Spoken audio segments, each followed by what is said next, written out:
Okay, everyone. So, welcome back again, and we shall carry on where we left off yesterday. Surprise, surprise!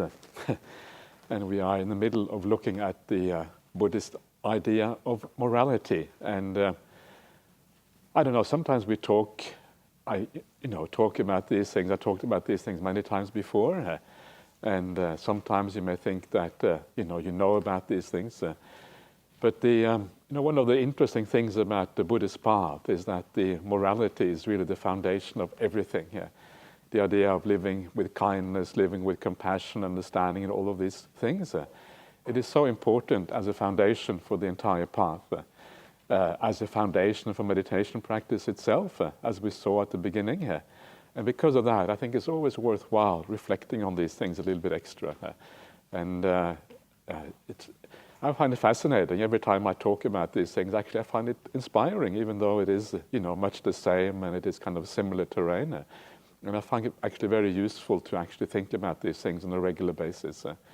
One of the best things about being a Dhamma teacher is that you get to hear the Dhamma all the time. Yeah, this is the great thing about being a Dhamma teacher. The one that benefits the most is the teacher. So I should really come in here and give teachings, even if no one is around. I should just sit here and give teachings, right? Because it's such a good thing to do. So that's how I see these things. So please forgive me if you heard these things before, but I think hopefully you'll gain some from this anyway. So we're looking at the idea of morality as it is defined in the gradual training, and this, as I mentioned yesterday, it starts off with the going forth. So this is really about the monasticism, and this becomes very clear in the next factor we're going to talk about now. We have talked so far about the idea of not killing living beings, about not stealing, and the next one is about the brahmacharya. And this is how it is mentioned here by the Buddha. He says they give up unchastity. They are celibate, set apart, avoiding the common practice of sex. This pertains to their ethics.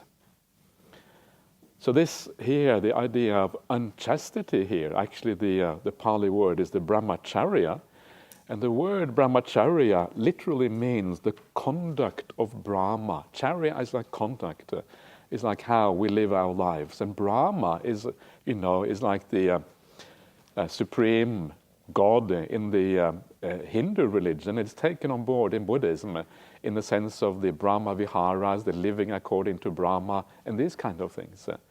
And the conduct of Brahma is a conduct of someone who has emerged completely from the sensory world. Yeah, you've gone beyond the sensory world. You no longer have an attachment to those things. You are purely in a mental state that is equivalent to the Jhana states. That's the Brahma. So if you have the conduct of Brahma, what you have is you have a conduct that goes beyond the sensory world, gone beyond sensual pleasures of any sort. So unchastity is not really satisfactory as a translation. It is doesn't give quite the right idea. The idea here is basically complete abstinence from sexuality of any kind. That is really what is meant by the brahmacharya. Unchastity, the English word unchastity, just means that you refrain from having sex with a partner usually. So that is kind of the idea here. So it's a very high and elevated thing here.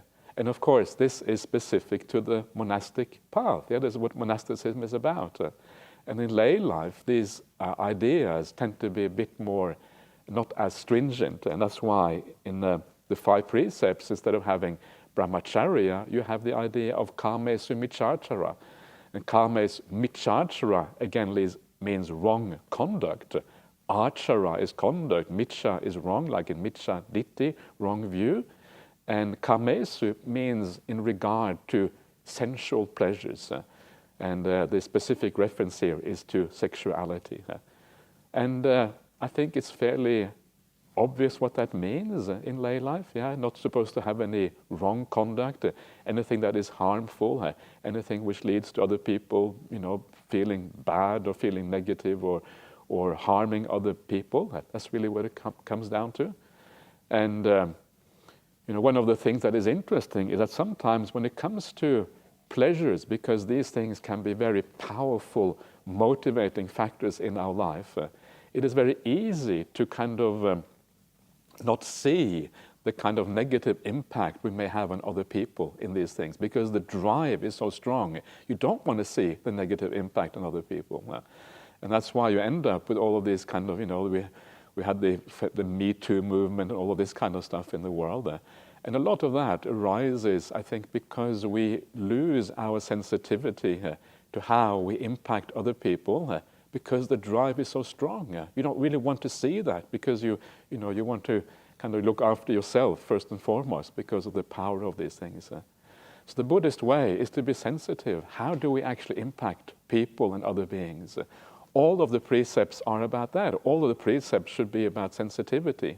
But the greater the potential gratification is for you, usually the less ability we have to see the impact of others, because it becomes more selfish. The drive is more selfish.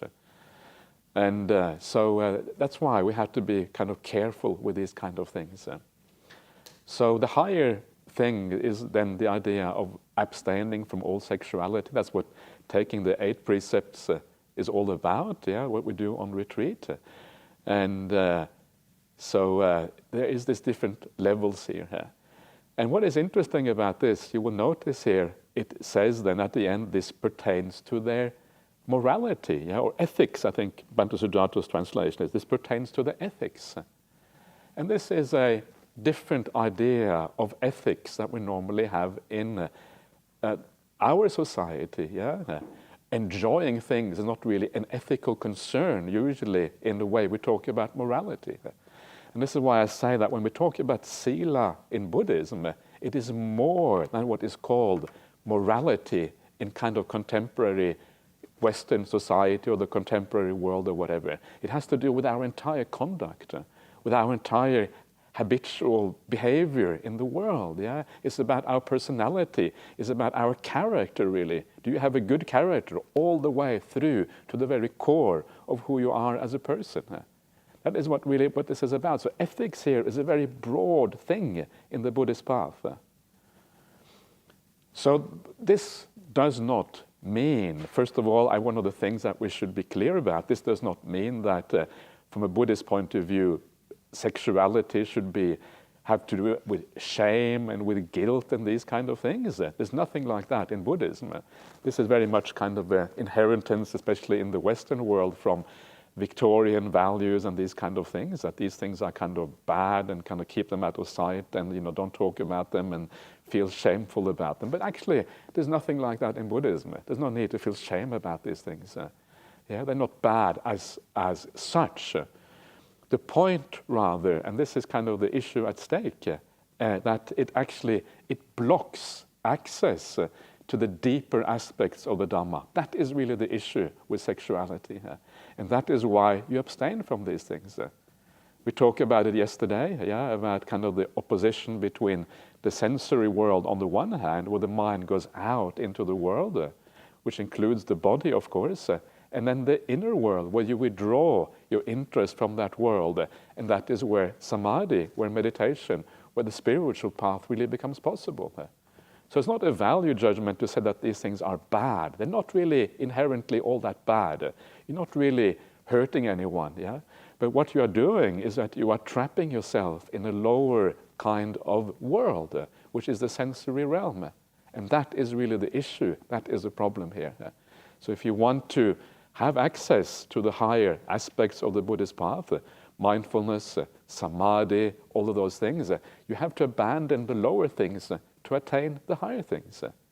The world is often like that. You have to, if you want to have good friends, you have to abandon your bad friends a little bit, etc., etc. That's just the way things have to be here.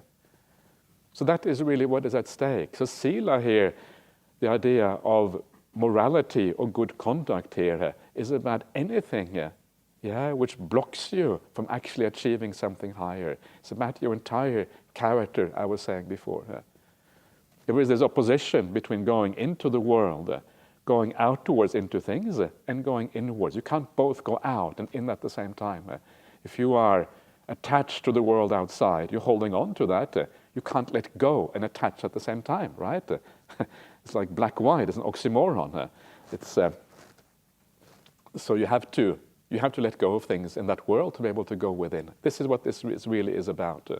So all the way through here, I have been talking about, the idea of sila having two sides to it. On the one hand, there is the avoiding the negative things and then doing the positive.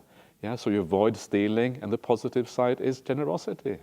And in this case, the kind of the negative side is the sexuality, and the positive side is actually meditation practice. Going inwards within oneself. That is the alternative here.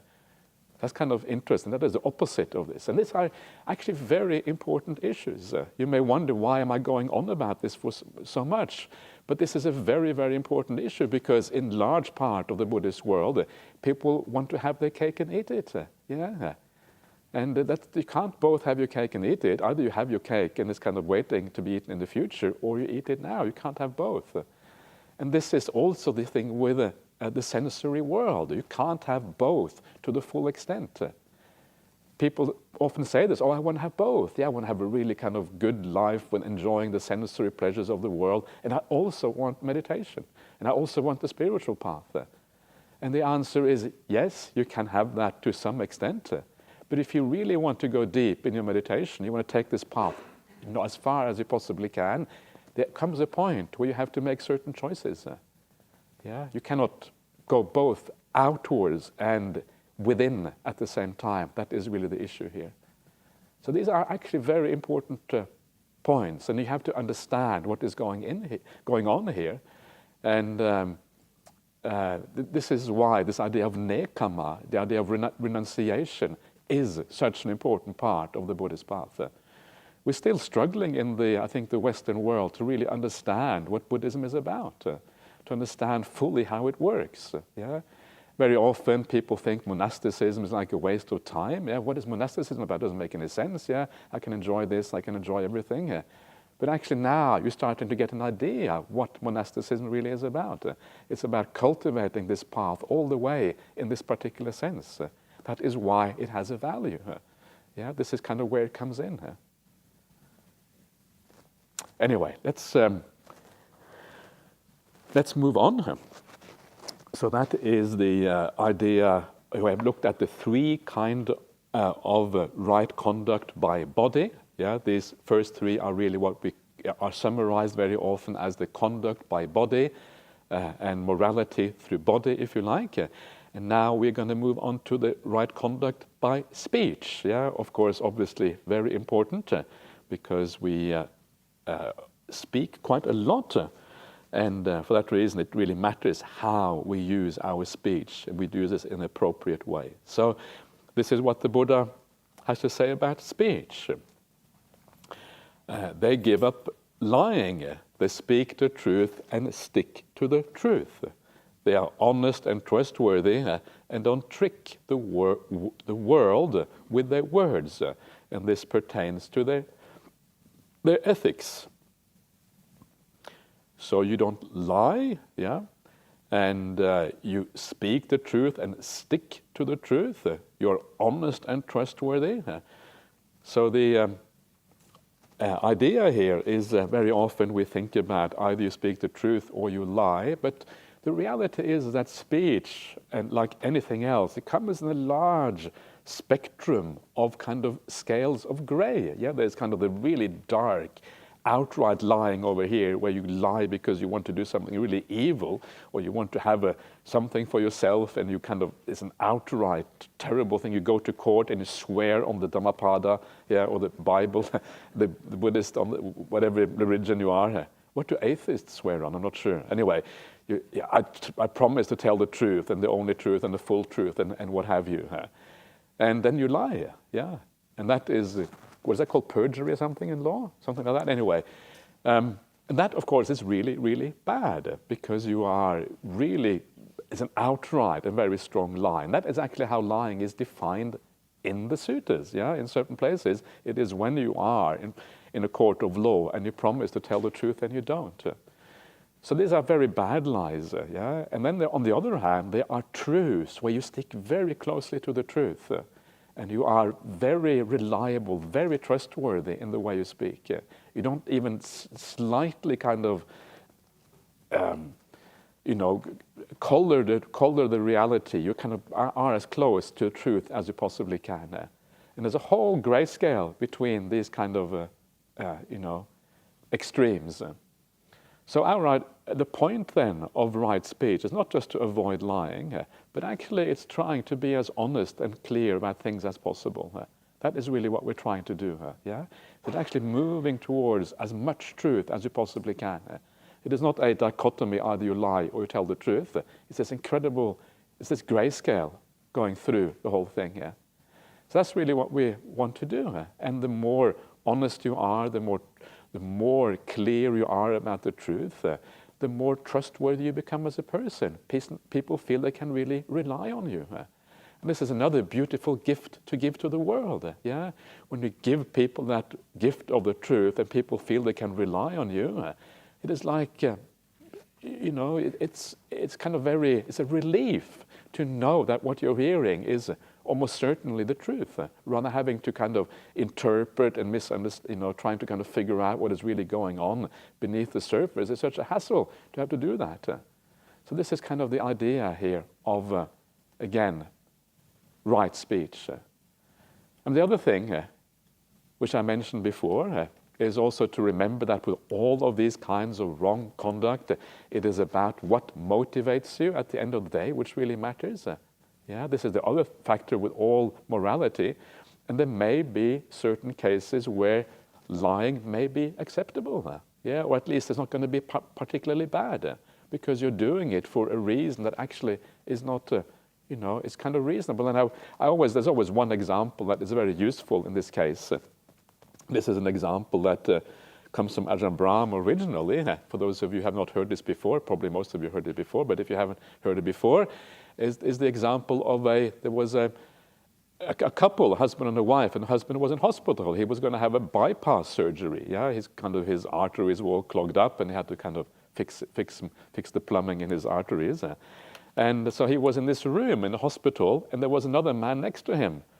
Sharing a room, and this other man, he was also going to have bypass surgery. And then after a while they become friends, because you're lying, in the same room. Obviously, you kind of talk to each other and these kind of things. And then one day, the other man, he gets wheeled into the operation table. And then he doesn't come back. So he wondered, what happened to my mate? He doesn't come back. And he was one of those rare cases who actually died on the operation table. This is very rare with bypass surgery, because this is a very safe procedure these days. But like with all surgery, there's a certain risk, 2% or whatever, 3% or whatever, they don't make it past the surgery. And then his wife, or the man who is still there, who's still alive, who is waiting to have his operation, his wife comes to visit him. And he asks his wife, what happened to my friend? He hasn't come back after the operation. And then she knows, if I tell my husband that he died on the operation table, that might cause him enough anxiety that he also dies during the operation. So maybe this is not the right time to be kind of blurt out the truth. And so she said, don't worry, he's fine or whatever. And maybe he is fine. Maybe he's kind of nicely, some kind of heavenly realm, rejoicing. Who knows? Maybe he's perfectly all right. But of course, he wasn't really telling the full truth. It was kind of, being a little bit, holding back a little bit on the truth. And that is a case where kind of lying might be fine, because you know that you're actually protecting somebody. You're doing it basically out of compassion, out of kindness, and not because you want to gain something. Yes, she had a little bit of vested interest. It was her husband after all, right? So there was a little bit of vested interest there. But essentially, it is a kind of thing that is fine. So remember that. Remember that the precepts are not absolute laws. There are situations where it may be okay to say, now is not the time, now is the right time maybe to break this precept even, because it is a special situation. But don't do it too readily. This is the other side of things. Try to the best of your ability not to do it. And usually there are alternative ways of, of speaking. You can say this is not the right time to talk about this or whatever. There's usually ways of getting out of it. But in certain extreme situations, it may be acceptable. So I think that's a very important point, because sometimes we take these precepts and we kind of, we grasp them with too much force and think that there's some kind of, we're going to purify ourselves very deeply if we keep them really strongly. But actually, no. I think there's more purity coming from using these precepts in a wise way and understanding that actually it is the underlying motivation and intention in our life is more important than actual precepts. Because it is conduct on a much larger scale. It's everything that we do that really falls within the idea of ethics and morality in one way or another. So this is my way of teaching ethics, and to me this is the, sometimes people will not agree with this, and they will say that, you should really hold on to your precepts, whatever, but this is my way of teaching it, and I tend to disagree with this idea of holding on to things too strongly. Hold on to the goodness of your heart, but don't hold on to rules and ideas too strongly. It ends up becoming sila batta paramasa if you do that. This is the attachment to holding on to sila and batta, vows and precepts or whatever. We'll talk about that later on, maybe. All right, so you are satcha sando. Pachaiko, you don't trick the world with your words. This is kind of an important part of the idea of lying. Lying means you are actually deceiving. Lying is an act of deception. That's really what it comes down to. That's how you define it. If you tell a joke, you're not lying. Even though it's not the truth, you're not lying because you're not trying to deceive anyone. Or you're trying to deceive them for a short time, so you can get a laugh out of them, but then, it's not really meant to deceive people. Okay, so let us go on to the next one. They give up divisive speech, pisuna vacha in Pali. They don't repeat in one place what they have heard in another, so as to divide people against each other. Instead, they reconcile those who are divided, supporting unity, delighting in harmony, loving harmony, speaking words that promote harmony. This pertains to their ethics. The idea of bringing people together, creating harmony in the world between different people, trying to understand people from different point of view, trying to understand that everyone in the world has their own conditioning, everyone in the world has ways of looking at things, and once we try to understand people in this way and try to see people, see the good in people as much as we can, not kind of, talk negatively about other people, but instead trying to see what is going on in a positive way and then bringing people together. It can be very, very, very beautiful. There's so much divisiveness in our world. There's so many problems in our world, and people seem to, seem to be very stupid about this very often. Especially on the internet, there's kind of a lot of stupidity, in my opinion, about how people talk about each other. And it's almost like a matter of pride in not kind of understanding the other side sometimes. And that's terrible. It just creates division. And we see this happening in the world all the time. And at least as Buddhists, we can try to go in the opposite direction, where we actually create harmony and understanding between people. Because there's always a way of understanding others. There's always, the other person has their own lived experience, which is going to be different from ours. But essentially, at the root of it, we are so similar. We all have our problems, we all have our sufferings, we all have our conditioning in this world. And by trying to understand what is going on, you may not even be able to understand, but you know that deep down somewhere it can be understood, at least in principle, even though you may not be able to understand exactly what is going on with another individual. Bring people together, listen, Actually, maybe they treated you badly, but actually, it is because of such and such. Yeah, they have their own problems. They have their own conditioning. It's not about you. It's about the other person. Yeah, don't worry about it. And by trying to understand in this way, we can actually bring people together despite our differences, despite our separate conditionings and all of these kind of things.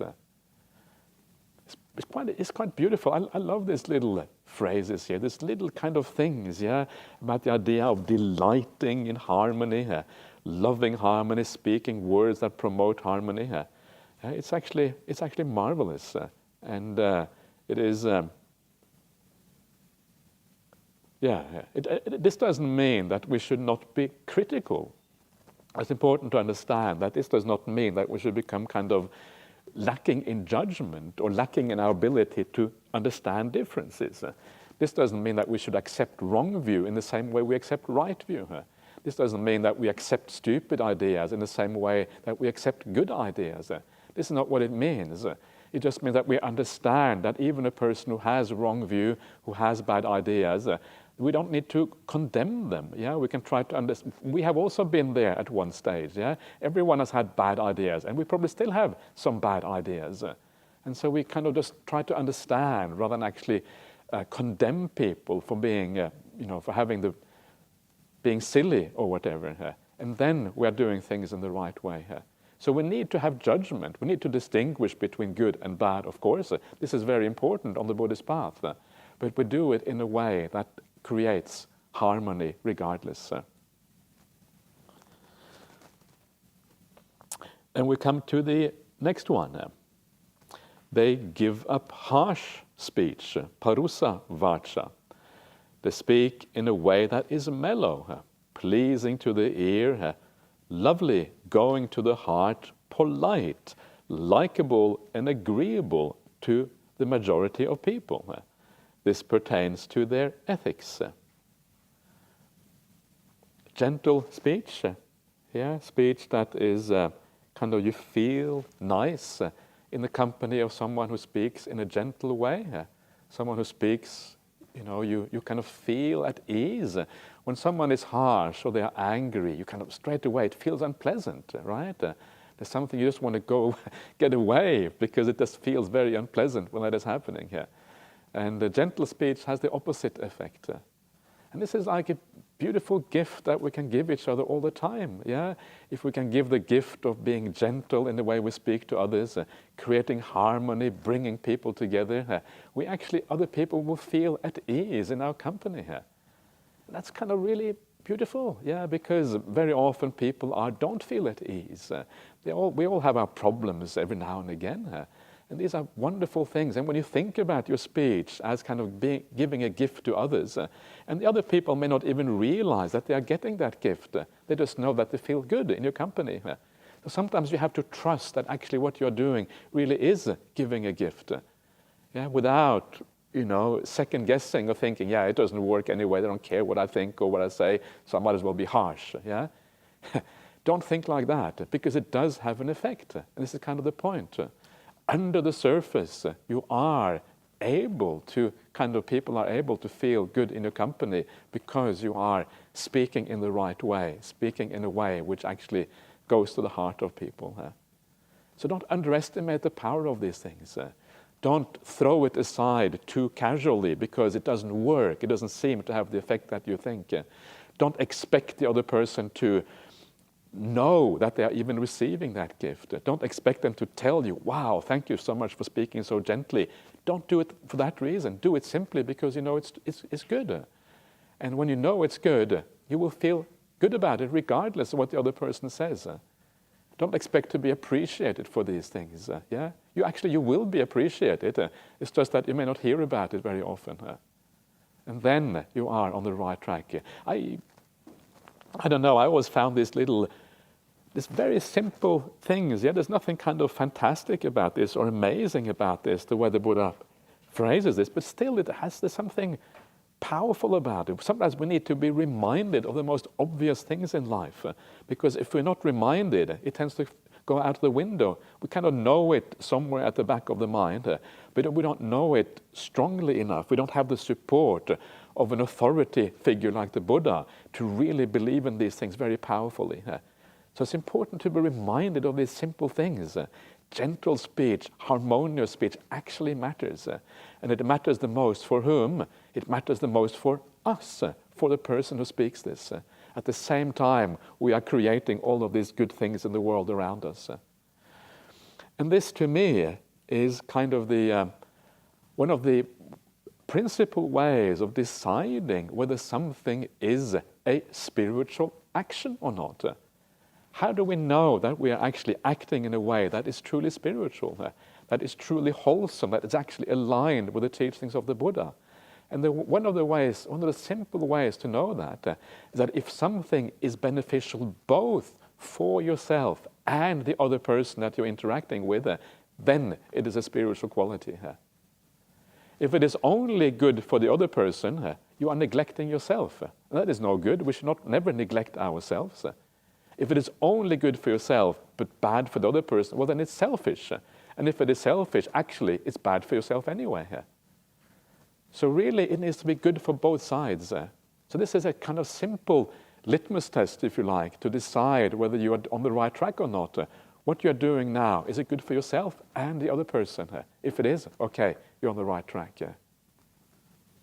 So gentle speech that goes to the heart of other people. It's...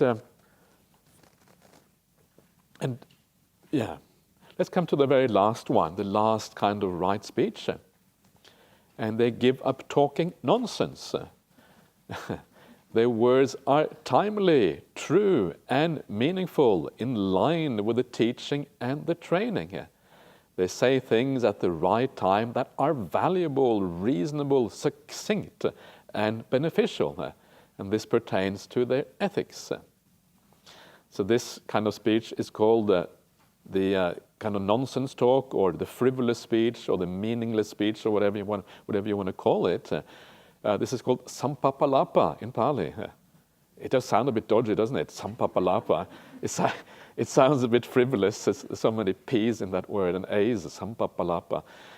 And one of the things I found out, this was after traveling to Indonesia. In Indonesia, they speak Bahasa Indonesia.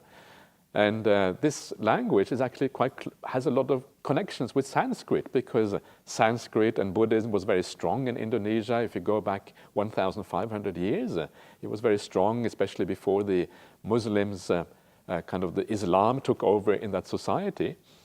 And for that reason, they have a lot of Sanskrit words. So when I said, sampapalapa, I was giving a talk somewhere in Indonesia, and everyone started laughing. Why are you laughing? This is a serious matter, I said. There's no need for laughing about this. And they said, well, actually, sampa in Indonesian means rubbish. So they had a kind of a rubbish bucket there. That's the sampa, goes over there in the rubbish bucket. So it actually means rubbish. Rubbish speech, quite literally. This is one of the ways of kind of looking at this. And palapa is just like talking. Sampa palapa. So rubbish talk. So so it is very nicely how it is defined. It is timely, knowing when to talk. This is very important, and very often we get this completely wrong, because we talk when we want to talk, when we feel a kind of pressure inside to talk. Then we talk because we feel like talking, not asking ourselves whether it is suitable for the other person. So some of the very powerful things that make us talk is, for example, if you are upset about something, there's like this compelling force inside of you that makes you want to talk. And that is why it can be so hard to restrain yourself, because the compulsion is so strong. You are driven by some kind of driving force within you. I've got to tell them off. They really need to know this. You know what it's like? It's like, it can be very hard to hold back. And sometimes what you have to say is, you have to say, wait a minute, maybe now is not the right time. My mind is not really very well balanced. Let me wait until I feel cool and even, so I can say these things in the right way. Then, if I still want to say something, then that is probably the right time to speak. this very powerful compulsion inside of us sometimes, or we just need to talk for whatever reason, right? But no, talk should be timely. Yeah?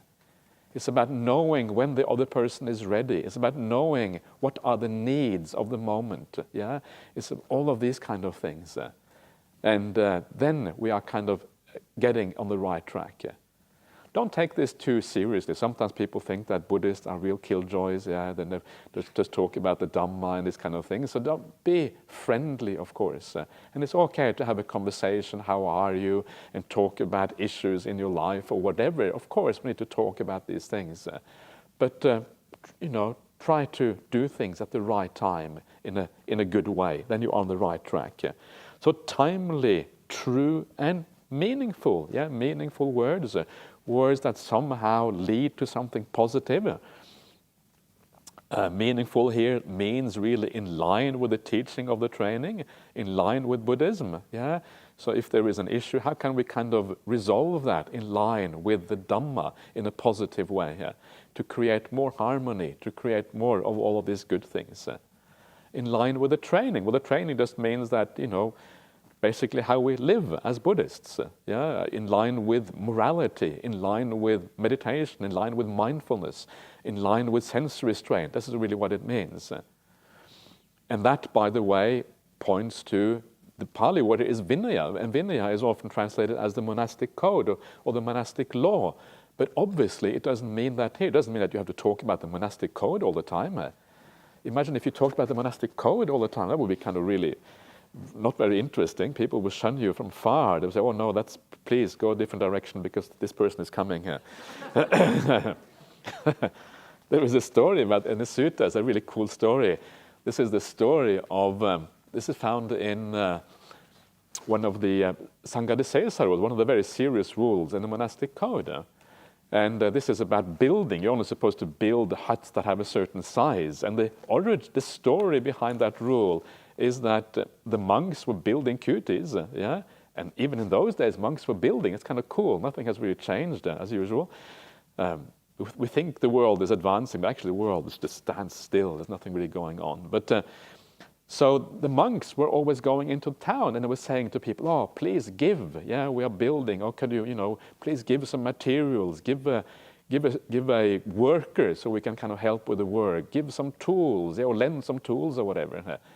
And after a while, the people in that city were so fed up with the monks, And they were so fed up with the monks, according to the story, that when they saw a cow in the distance, because the cow was brown, it looked like a monk, they would take a different route to avoid that cow. So that's kind of how bad it gets, So this has nothing to do with the topic here, but anyway, it's kind of a nice story. So this is where you have to be careful with how you talk. And talking can be a bit like that. If you talk in the wrong way, people might kind of take a different route.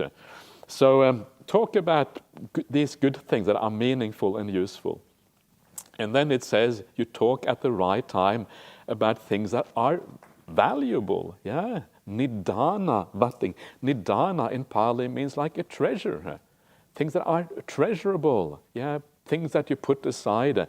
I don't know, I often, when I read the suttas, that there are sometimes things that really stand out. I was just talking about with Venerable Akaliko this morning, and we go up there and we talk, and we were talking about, we often talk about Dhamma and Vinaya things when we talk, because that is what is interesting.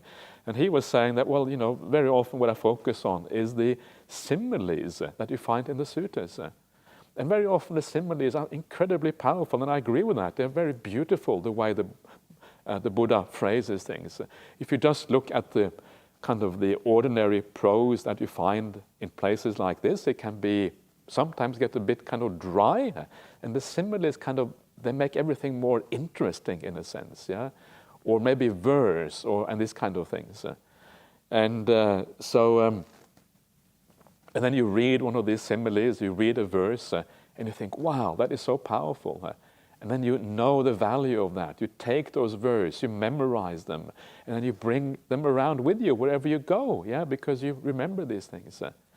So this is the kind of nice way of reading the suttas, is to somehow just remember a few little things like that that are really powerful to you, yeah? And you bring those with you, and you bring them out whenever they are required. Of course, you have a general idea of the whole teaching, but there may be certain things that are particularly powerful. Don't hold them too hard, though. There comes a point and you chuck them out. You take something else on board, because we're always developing. Never hold things too hard in this way, but there are things that are really to be treasured in this way.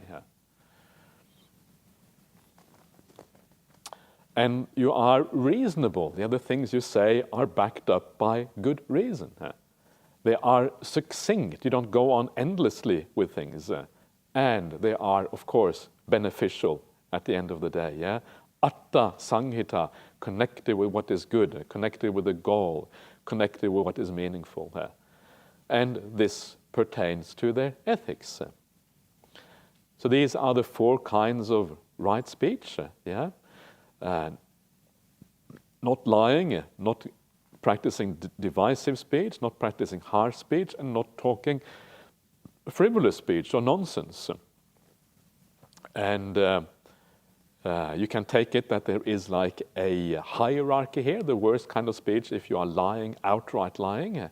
And then comes divisive speech, then comes harsh speech, and then comes, at the end, comes nonsense. So nonsense is the least bad thing, so that's kind of useful. And yeah. So that is really the idea of ethics in Buddhism in terms of speech and actions that we have gone through. And those are the main aspects of that. So please keep that in mind. And now what I'm going to do now, I'm going to look at ethics. I'm going to look at the last part of ethics here. Again, we are talking about ethics that have to do with speech and action. And once we have dealt with all the ethics of speech and action, then comes the ethics of the mind. And that is where we're going to talk about sense restraint. We're going to talk about sampajanya, clear comprehension and full awareness and these kind of things. That comes under the ethics of the mind. Before we go there, however, I want to just finish off the idea of the ordinary ethics of speech and action. I'm going to go through this fairly quickly because it is not super duper important. And it is perhaps maybe a little bit too related to monastic life to be, it's interesting, but maybe not super interesting. So let's see what it has to say. So they refrain from injuring plants and seeds. They eat in one part of the day, abstaining from eating at night and food at the wrong time. They avoid dancing, singing, music, and seeing shows. They refrain from beautifying and adorning themselves with garlands, fragrance, and makeup. They avoid high and luxurious beds. They avoid receiving gold and money, raw grain, raw meat, women and girls, male and female bondservants, or slaves if you like, goats and sheep, chicken and pigs, elephants and cows, horses and mares, fields and land. They refrain from running errands and messages, buying and selling, falsifying weights, metals and measures, bribery, fraud, cheating, duplicity, mutilation, murder, abduction, banditry, plunder, and violence. This pertains to their ethics. So here, the last part, the reason why I kind of read it out quite fast is because the very last part there is not that important. Yeah, it's kind of obvious. You don't do bribery and fraud and cheating and all of these kind of things. And in fact, that very last part from starting, I think, with running errands to the ending with violence is really probably is not originally part of this particular passage. Again, you can see that by doing comparative studies with other recension of this text. And there is a Chinese version of these suttas, and it actually stops at that particular point. Because it's just bleeding obvious that you're not supposed to do these kind of things, falsifying weights and metals, as already covered by the previous precepts already. But let's just quickly discuss what is going on here. So you refrain from injuring plants and seeds, yeah?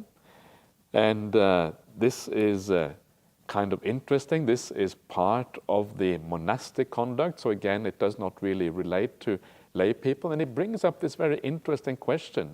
What is the ethics of how we deal with plant life? Yeah? Is it bad karma to kill a plant or is it not? And actually the suttas don't really say anywhere it is bad karma. It doesn't actually say that, if you go and weed your garden or whatever, you're kind of doing an evil act or anything like that.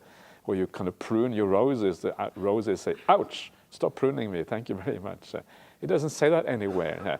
So one of the main reasons why this is included, and one of the main reasons this actually is a rule for the monastics, seems to be that that was the way things were understood at the time. It was part of a cultural way, how monastics are supposed to, the etiquette of the monastics, if you like, in ancient India. Anyone who was a samana, anyone who had gone forth in a certain way, was not supposed to kill plants and seeds. Yeah? So this is why it seems to be included. The exact ethics of plant life is very complicated. It's very hard to say that it is absolutely unproblematic, very difficult to say for sure, but it's not a big issue. Otherwise, it would have been a rule, in general. So it is not something that you really have to worry too much about. And there are lots of exemptions even for monastics, killing plants in certain situations. Like, for example, if there's a fire risk, you're allowed to kill plants, to light a counter fire, these kind of things. So there are all kind of exemptions even for monastics. Then you eat in only one part of the day, like here, like the 8 precepts, abstaining from eating at night and food at the wrong time. So again, you eat really to sustain your life and not to indulge. That's really the idea here. It doesn't mean you don't like your food. You can still enjoy your food, but you don't indulge in eating. That's kind of what it comes down to. You avoid dancing, singing, music, and seeing shows. And sometimes you hear again that there is no rule for the bhikkhus against these things. It's kind of interesting. You look at the Patimokkha rules, in other words, the 227 rules, and there is no rule against these things in the Patimokkha rules. And then people say, there's no rule. Okay, it means I can, do all these kind of things. I can go singing and dancing and this kind of stuff. And but actually, it is there in the Dhamma. And again, as I said before, the Dhamma has primacy. The Dhamma comes first, and the Vinaya is really just an extension of the Dhamma. So there it is. It is really a rule for monastics after all. They refrain from beautifying and adorning themselves with garlands, fragrances, and makeup. So keeping the 8 precepts on a retreat like this means that we don't kind of beautify ourselves in any particular way. And that's kind of nice. There's something very beautiful about not being too concerned about what you look like. There's very much self involved in this idea of what we look like. There's very much sense of me involved with this. And one of the things about the path of meditation is that you have to let go of your ego, your sense of self to some extent. You have to become anonymous to a certain degree here. And just kind of wandering around, here in Jhana Grove without having a very strong sense of self is actually very helpful for meditation practice. You have a good sense of self. You feel good about yourself, but you don't have this kind of ego. This ego is like in addition to feeling good about yourself. It is the idea that you are a certain type of person. I'm this kind of person. I'm proud of who I am. I'm well educated, or whatever it might be. And all of these things, I would put that aside. And one way of doing that is by kind of wearing simple clothes. This is why, as monastics, we kind of wear the same old stuff all the time. It's very handy, you know exactly what you're going to wear. There's not much doubt about it. And you kind of wrap it around you, and that is very, very simple. And that's very nice. You kind of fade away a little bit when you do that. So this is actually helpful for meditation. It's one of those interesting things. There's a nice suit, another suit I was talking about Venerable Kaliko this morning. I can see how much we're kind of talking the right speech. And this is the sutta called it's actually called the Pangsudovaka Sutta, the earth washer sutta. And it is about how you refine gold. You first of all, you wash out all the things, and eventually you put the gold in the furnace, and you burn out all the defilements until the gold is really pure and bright and shiny. That's what kind of when gold becomes beautiful. And it says it's the same way for the mind. The mind is like gold. You purify the mind in stages until the mind also is really, really beautiful and shiny in exactly the same way. And the very last kind of defilements, it starts off with the coarse defilements, bad actions by body and speech, then the middling defilements by body and speech, then the kind of refined stuff, the thoughts that you have about whatever. But the very refined defilements, according to the suttas, is the concern about your reputation, concern about your family and your country and these kind of things. In other words, it has to do with your identity. It has to do with your sense of self. It has to do with your ego. So that's exactly what we're talking about here. You put aside these things about being concerned about your reputation. Am I looking kind of handsome or beautiful today? Actually, who cares? It doesn't matter. Leave that to one side. We are here to purify the mind, not to make the body look in a certain way. And that's kind of really freeing. It's liberating when you can just be this kind of thing which kind of moves around in the world without really being concerned about what other people think about you, etc. So that actually is a specific hindrance in meditation practice. So, they avoid high and luxurious beds. The beds here are certainly comfortable. I don't know if they're high and luxurious. They're probably maybe just within the acceptable range. Then you avoid receiving gold and money. This is very much the monastic lifestyle. No gold and money. And I have to say, one of the best things about being a monastic is actually not having to deal with money. It is a very liberating thing, not have to worry about that at all. Of course, it really does rely on other people to support you, otherwise it becomes impossible. But it's a wonderful way to live, actually. And once you get kind of used to it, wow, it's just really, really nice. Don't know raw grain or raw meat. Because this is kind of for storing up and cooking. You don't really do that as a monastic. No women and girls. I guess this means like ownership, almost. You don't kind of own any of these things or have any of these things. I mean, obviously you're not going to have a wife, but you don't have these things in any way, whatever. Don't have any connection with this. Again, this is from a male point of view, and of course the reverse would also be true. No male and female bond servants. This is really refers to slaves. This is dasa in Pali, dasa and dasi. And the reason why Bhante Sujato translated it as bond servant is because the Indian idea of slave is quite different from what we are used to in the Western world, where we have like the Greek idea of slaves, or kind of the slave trade back in the 16th and 17th century or whatever it was. It's quite different from that. Slaves were treated more like, almost like, they were actually owned, but they were also treated, generally speaking, reasonably well. And so it is kind of a different idea of slavery from the more kind of Greek idea of slavery. And that's why he uses translation bondservant there. It's still bad. It's not good to own people, obviously, but it's still slightly different. And then you don't own goats and sheep, chickens and pigs, elephants, cows, horses and mares, fields and land.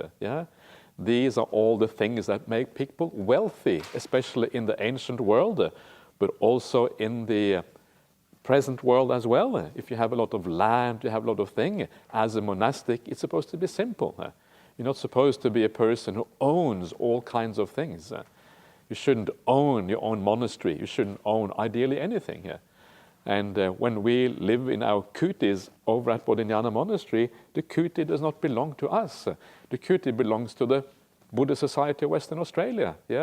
So I get to stay in that kuti, and I also have to look after it. For example, one of the rules in the monastery is that you cannot really make any changes to that kuti without asking the Sangha. First of all, you have to ask the Sangha. If the Sangha agrees, then you can put a screw into the wall. You can't even put a screw into the wall. That's kind of the limitations. but you have the responsibility to look after it, to make sure it is kept well, and then you pass it on to the next person, in a good way. You don't own anything, and in a sense, it's all of these things are very liberating. Ownership always means a lot of responsibility. It means a feeling that this is yours, and it kind of actually weighs you down very much. And so this lack of ownership is great. Even this laptop computer, which I use a lot, it's kind of, I don't really consider it mine. I consider it is actually given to the Sangha. I get to use it all the time, so it's kind of, but I don't like to consider it mine. When I go somewhere else, I will pass it on to someone else. And that's kind of a very nice idea. So, the lack of ownership is what this is really about. So we're looking here at the monastic way of doing things. And then you have this long passage of not running errands and messages, and all of these things have to do with not having the wrong kind of livelihood. That's why it is mentioned there. So let me very quickly go through the next two passages as well, because this kind of finishes off the section of ethics. It says there that the shorter section on ethics is finished. You may be surprised to hear that this is the shorter section of ethics. That sounds it's pretty long already. And then comes the middle section on ethics. And I have abbreviated this section a lot because it has a lot of detail that is not perhaps all that relevant. So let's just quickly go through it. There are some ascetics and Brahmins who, while enjoying food given in faith, still engage in injuring plants and seeds, still engage in storing up goods for their own use, still engage in seeing shows, still engage in gambling that causes negligence, still make use of high and luxurious bedding, still engage in beautifying and adorning themselves with garland fragrances and makeup, still engage in unworthy talk. This is what we had before, the 32 kinds of bad speech, talk or whatever. Still engage in arguments, still engage in running errands and messages. So, but of course, we are supposed to give all of these things up, and this then pertains to their ethics. There are some ascetics and Brahmins who, while enjoying food given in faith, still engage in deceit, flattery, hinting, belittling, and using material possessions to chase after other material possessions. They refrain from such deceit and flattery. This pertains to their ethics. So really, it is just an expansion of the previous section, and it goes into a lot of detail in the actual sutta. If you're interested in reading about this, you will find the full exposition in the Digha Nikaya, the long discourses number 2, the fruits of the ascetic life, the Samannapala Sutta. If you want to read about this, I wouldn't particularly recommend it, but if you're really keen, then it is there. Then we have the long session of ethics. I'll just very briefly have a look at that as well. This is even longer than the previous one. And there are some ascetics and Brahmins who, while enjoying food given in faith, still earn a living by unworthy branches of knowledge, by wrong livelihood. This includes such fields as divining. Divining is like prophesizing, making prophecies about the future, reading marks, making predictions, making arrangements for lay people, doing rites, and this would include all kinds of things. It's a long, long list, and this is really just shortened down. And they refrain from such unworthy branches of knowledge, such wrong livelihood. This pertains to their ethics. So when you enjoy the food given in faith, if you are a monastic and you rely on the support of others, then you should not make a living in this way. The idea here, this is the wrong kind of livelihood. So if you kind of are going to read the stars or do astrology for somebody and you get something in return, that is what is meant by livelihood here. Your livelihood as a monastic is basically just your sila and your alms bowl, and you kind of practice well and you do the right thing and you carry your alms bowl. That is really your livelihood. And all of these things are actually they are actually the wrong way of doing things for a monastic. And then comes this beautiful little summary verse that summarizes all the idea of ethics. I will not do that now because it deserves a little bit of extra thought, that little summary verse. So I will stop there for now, which is a very good timing, by the way. So there you are. That is the finishing the section on ethics, and we will carry on this afternoon at 3 o'clock as usual.